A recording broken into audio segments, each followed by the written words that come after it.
सब लोग किले पे वापस आ जाएंगे। बस झूले के साथ काली माँ की प्रतिमा के लिए भी जगह तय करनी होगी।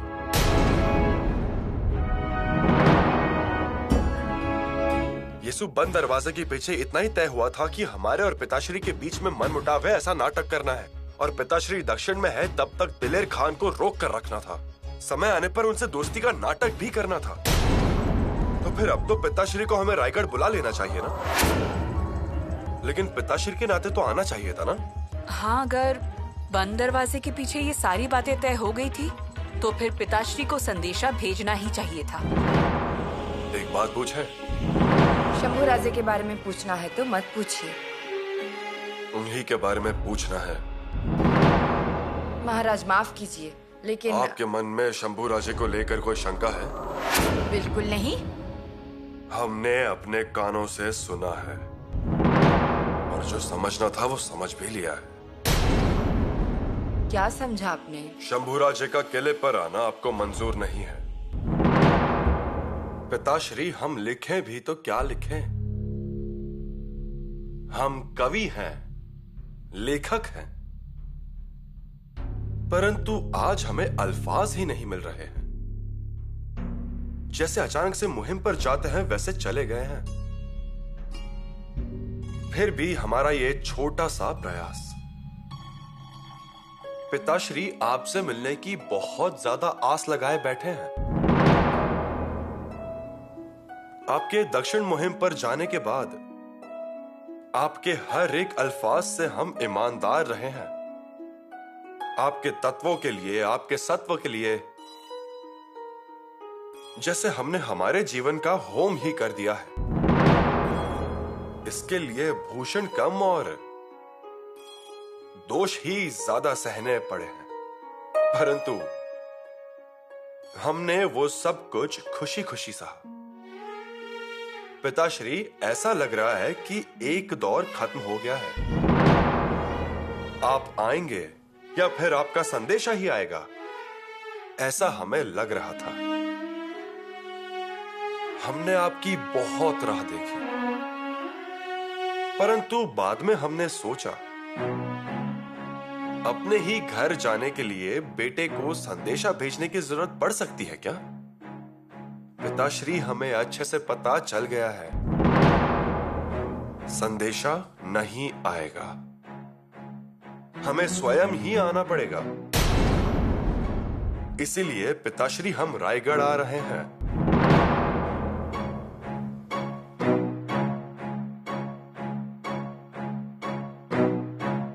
हम रायगढ़ आ रहे हैं। अब हमें कुछ भी नहीं चाहिए, प्रशंसा नहीं चाहिए, सराहना नहीं चाहिए, सिर्फ आपके पैरों के पास आकर बैठना है। पिताश्री, अब आप संदेशा भेजो या ना भेजो, शंभू राजे जल्द से जल्द रायगढ़ के लिए रवाना हो जाएंगे। शंभू राजे जल्द से जल्द रायगढ़ के लिए रवाना होंगे। कविराज जी, हवा की रफ्तार से जाने वाले स्वर को भेज दीजिए। ये खलीता जल्द से जल्द रायगढ़ पहुंचना चाहिए। बिल्कुल युवराज। और युवराज, ये खलीता महाराज को ही दिया जाए, ये सूचना देता हूं। वाह कविराज, ये बहुत जरूरी बात है। ये बात हमारी समझ में नहीं आती है।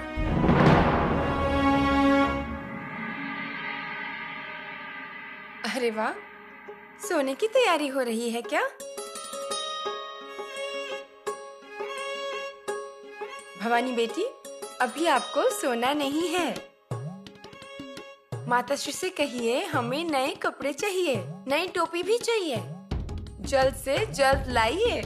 रानो दीदी, सिल दीजिए जल्दी, पैरों में पायल डालिए, हाथों में चूड़ियां पहनाइए और काजल भी लगा दीजिए आंखों में। अरे पर पहले बच्ची की माँ को तो बताइए कि अगर हमने आपको बता दिया तो आप बहुत खुश हो जाएंगी, खुशी से झूम उठेंगी। मतलब? अरे बताइए ना, क्या हुआ है? अब हम सब रायगढ़ जाने वाले हैं। क्या आप सच कह रही हैं? आपको तो पता है हम कभी झूठ नहीं बोलते। अभी अभी भैया को रायगढ़ से खलीता आया है। रानो दीदी, माँ शिरकाई प्रसन्न हुई।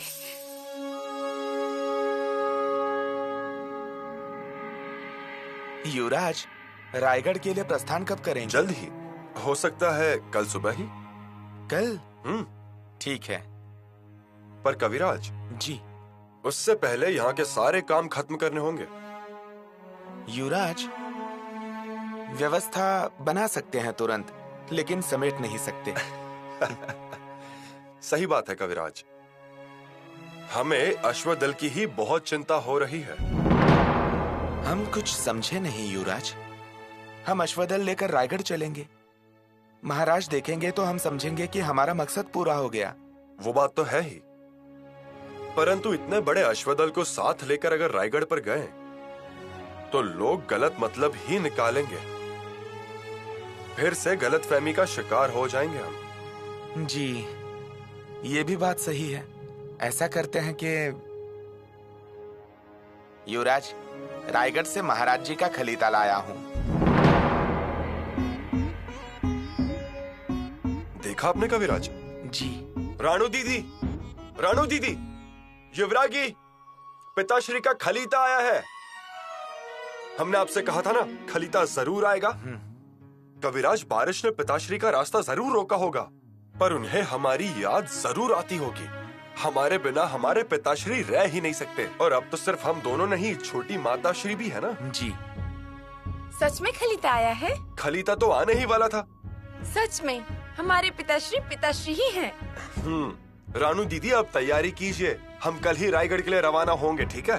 कल ही? जी हाँ, कल ही। अरे पर भाभी जी को बहुत सारी तैयारी करनी होगी, फिर उनके मायके में भी संदेश भेजना होगा, और हमारी भवानी बेटी, उसकी भी तो तैयारी होगी ना। बहुत से काम पड़े हैं। अच्छा, हम ऐसा करते हैं, हम धराव को जाकर कहते हैं। जी बताइए, परंतु अब जल्दी कीजिए और युवरागी से कह दीजिए कि वो अभी से सबको विदा करना शुरू कर दे। कल दोपहर तक आपकी पालकी चिपलुन के परशुराम मंदिर में ही रुक जाएगी विश्रांति के लिए। इतनी तेज रफ्तार से जाएंगे? जी हाँ, चलिए तैयारी कीजिए। हाँ।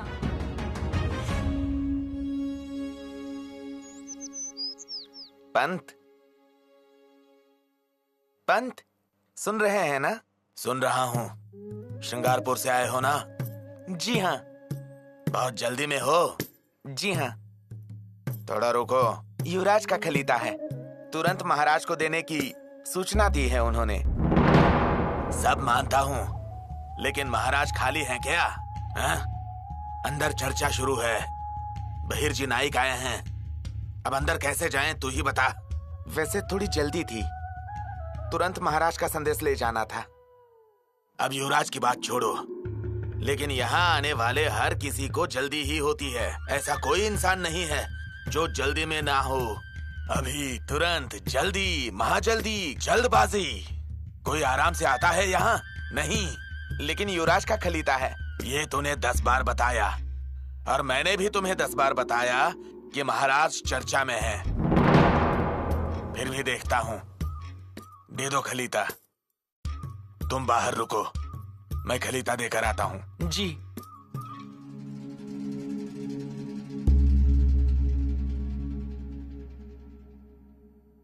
हमें तो ये सपने जैसा लग रहा है। हमें भी यकीन नहीं हो रहा।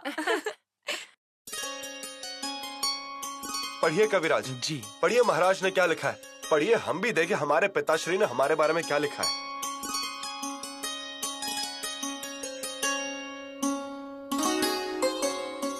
श्रिया सह विराजित अखंड लक्ष्मी अलंकृत युवराज शंभुराजे को बहुत बहुत आशीर्वाद। ऊपरी विशेष, किसी न किसी कारणवश हमारी मुलाकात नहीं हो पाई। आप रायगढ़ आए ऐसा हम बहुत चाहते हैं, लेकिन उससे पहले आप श्रृंगारपुर से निकलकर सज्जनगढ़ जाएं। वहीं आपको आगे का उचित मार्ग मिलेगा।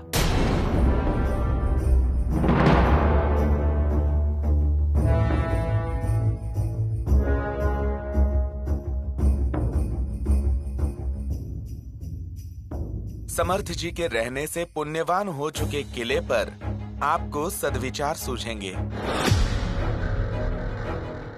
वो स्वराज्य के हित के होंगे। वहां जो अनुग्रह होगा उससे आपका भविष्य आकार लेगा। ये हमारी आज्ञा है, तुरंत पालन किया जाए।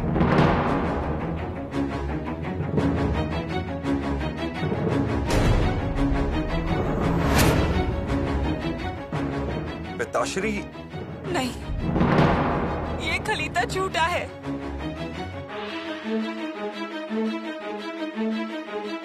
शंभू भाई, ये संदेशा झूठा है। अरे हमारे पिताश्री ऐसे लिख ही नहीं सकते।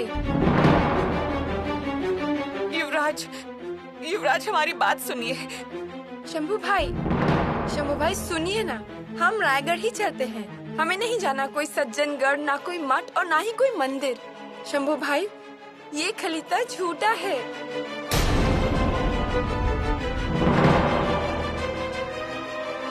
जी युवराज, हमें भी ऐसा लगता है कि ये खलीता मतलब एक पहेली है। हाँ। महाराज जी ऐसा नहीं लिख सकते।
आपके दक्षिण मुहिम पर जाने के बाद आपके हर एक अल्फाज से हम ईमानदार रहे हैं। आपके तत्वों के लिए, आपके सत्व के लिए, जैसे हमने हमारे जीवन का होम ही कर दिया है।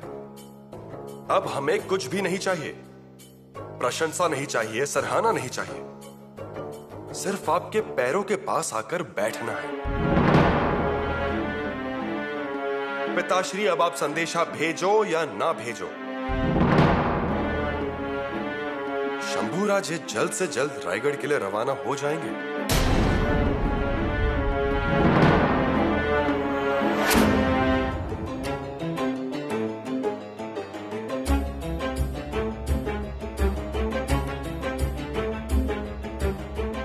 एकांत।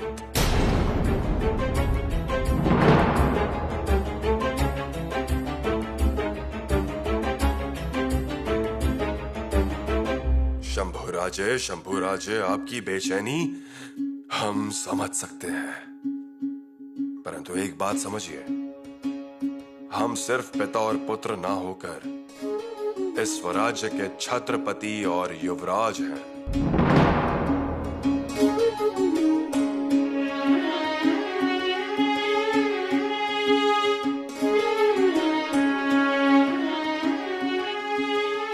आम परिवारों से हमारा परिवार बहुत अलग है, बहुत बड़ा है।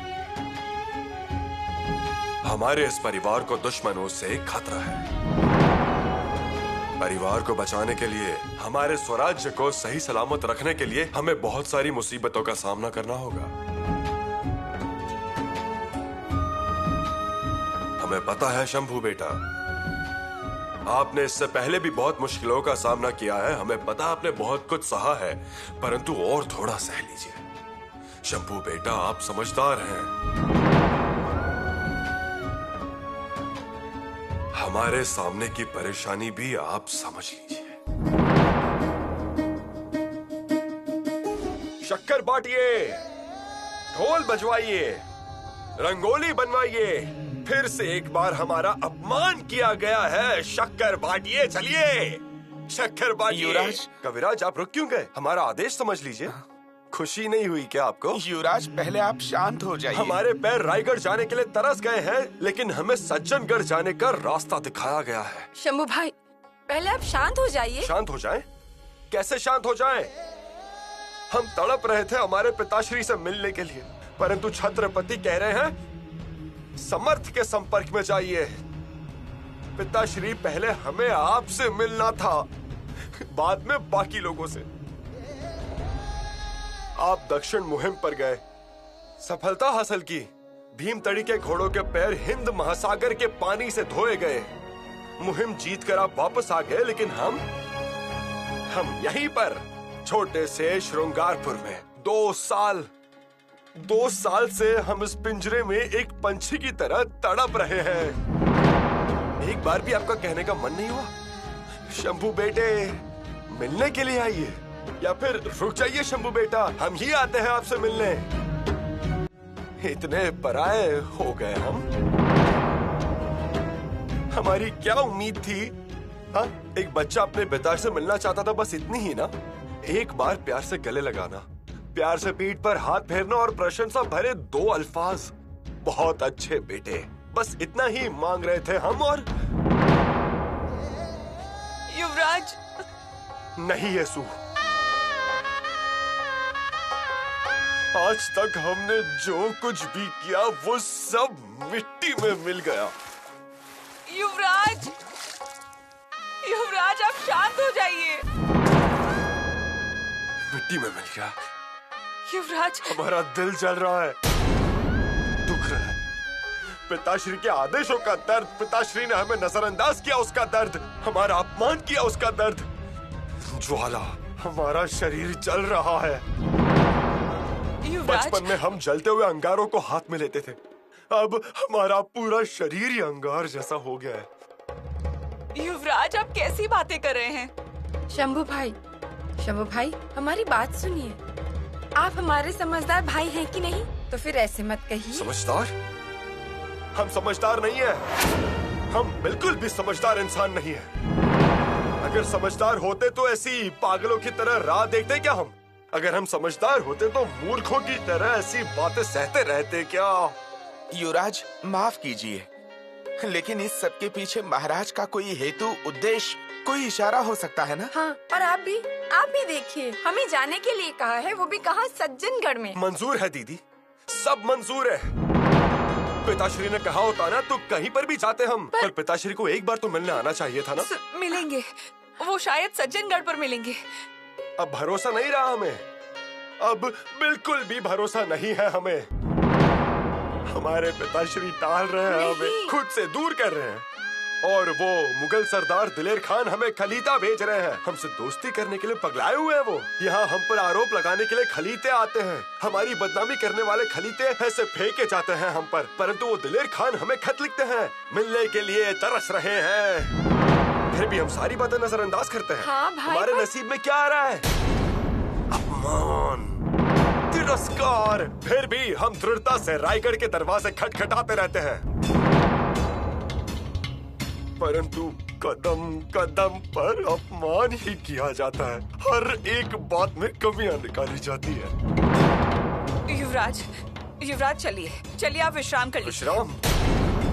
अब विश्राम नहीं करना है, आए हुए आदेश को लेकर भागना है। पहले रायगढ़ से श्रृंगारपुर, श्रृंगारपुर से अब सज्जनगढ़, और अब शायद दुर्जनगढ़, मुगलों का दुर्जनगढ़। शायद वही होगा हमारे नसीब में।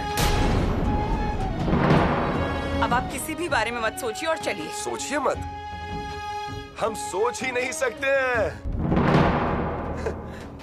हम सोच ही कहाँ सकते हैं, हमारी बुद्धि ही भ्रष्ट हो गई है। युवराज, जितनी आवाज दे दीजिए, जवाब देने का मन नहीं करता।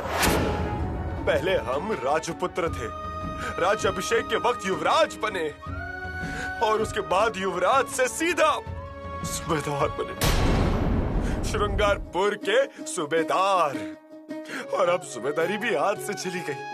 अब सजा मिली है हमें, सजा। शंभू भाई, सजा होती तो सज्जनगढ़ पर जाइए ऐसा नहीं कहा होता उन्होंने। परंतु रायगढ़ पर आइए ऐसा भी नहीं कहा ना। युवराज देखिए, आप ये सारी बातें छोड़ दीजिए। छोड़ने वाले ही हैं।